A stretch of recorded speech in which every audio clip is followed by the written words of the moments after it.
And this has always been my problem with quote unquote liberal media. They are chicken. They're lily-livered cowards. They're terrified of their own freaking shadow.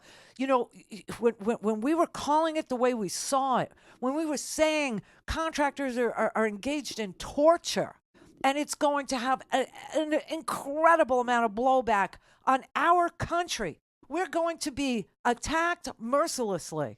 And then all of a sudden, ISIS came out of the far corners of the Islamic fundamentalist world as a response to those photos at Abu Ghraib.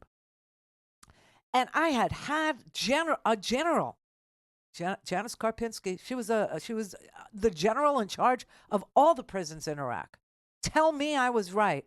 And still they sued me. And my company folded like a cheap tent, scared.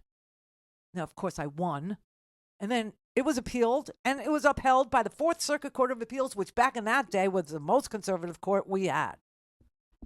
But they were terrified, and I had to go. And the reason that I had to go had nothing to do with the reason you think, whatever multitude of reasons you were fed. No, it wasn't because, I'll just say it was because of DEI, okay, because it made no sense. But it was all because a lawsuit. And that makes you poison.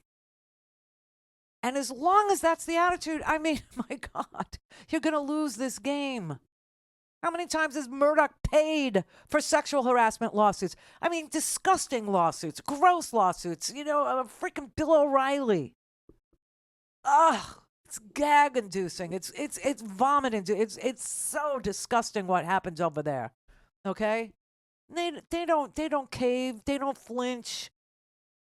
Nary a hair on their head gets blown out of place.